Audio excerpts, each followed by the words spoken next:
Today, Lindell shares a few thoughts on bass fishing and what's to come, as well as a few pole vendors with Dave.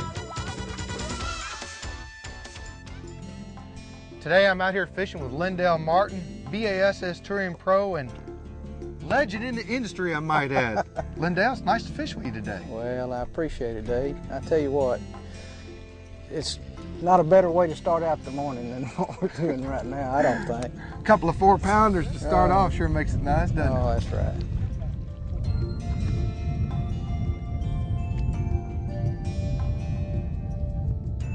Right there, bud? Get out of there. Caught him over that little limb there, didn't you? Yeah, he was rooting, man. All right. He was giving me a whooping for a minute there. All right. Lindell, I guess you've witnessed a lot of changes on the trail over the years with technology and bass boats. And I mean, we got 22 footers now and 300 horsepower engines. Did you ever think that we'd see that? Well, not really. Whoa, there you go. Deke. Way to go. To be honest with you, fishing has changed and all of our, it's gotten better every year. We used to worry about making like a 15-minute run when I first started fishing. Just like the wind blowing today, you'd worry about making a run on a big body of water. We've eliminated those kind of problems in our fishing. Our boats are a lot better, our engines are a lot better. They're a lot more fuel efficient, and you can do a lot more. I mean, it's nothing to make a 2-hour run, cover 100 miles. And whereas 15 years ago, you'd never even thought about doing that. So it's opened up so much more for them. Yeah, not even thrilled he got rid of it too. You gonna get him? Oh yeah, good fish. Way to go. All right.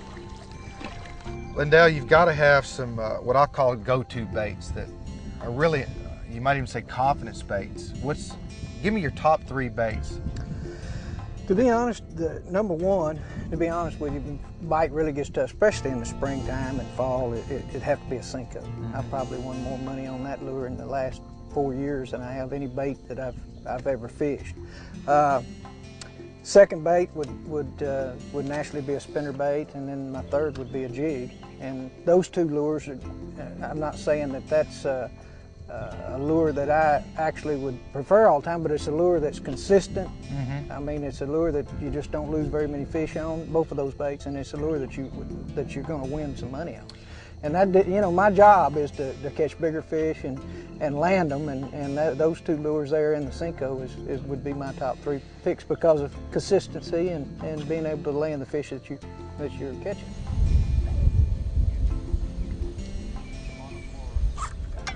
All right. Is that a better fish? I can't. Well, it feels like, yeah, nice one. Nice guy. All right, look at this.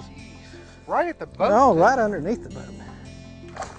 Matter of fact, I was just fixing to reel it in. Boy, he is cutting a rug. Wished I could jump that high. Fat as I am, jump that high, it'd be all right, wouldn't it? All right. Nice fish. Pretty fish. Way to go. Lindell and I were talking earlier about these fish that we're catching are just like swallowing the hook down.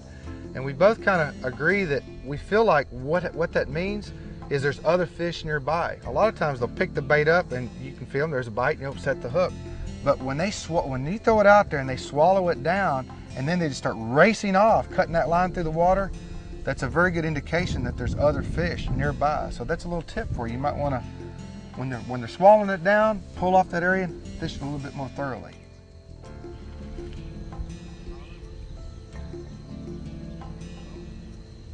Come out of there, big boy. Little short fish. Yeah. What are you doing back here, buddy? You better go find somebody you can relate a little better to. You better go find some cover. Yeah. Hide. You gonna get eat? Well, Dave, I got one. Look at here. I'll tell you what, these fish are right here in this little area. And I'm going to tell you a big reason why they are. You've got vegetation here, you've got the wind blowing into this area, and what that wind's doing it's actually creating a little more oxygen in this area. This isn't, you know, we're in June, summer months.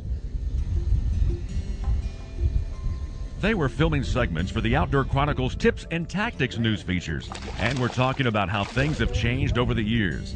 Along the way, they were able to reel in some large bass for an added bonus. Hang on tight. The Outdoor Chronicles is charting a course for the Red River behind Lake Texoma to fish with Shane Sessman of Tinker Tony's Guide Service, looking to hook up with some double-digit stripers on live bait. At Ranger, we're obsessed with perfection. It pushes us to reach beyond the ordinary and build the highest quality, strongest performing boats on the water. It's who we are, and it's why we hold ourselves to a higher standard, committed to the absolute highest customer satisfaction.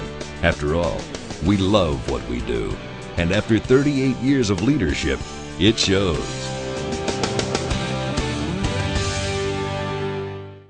But did you see that fish take me from the back? I know! He You was like to run me spooling. over up there. He was just fooling. I couldn't turn him. He went from there. Oh man, what a fish! Whoa!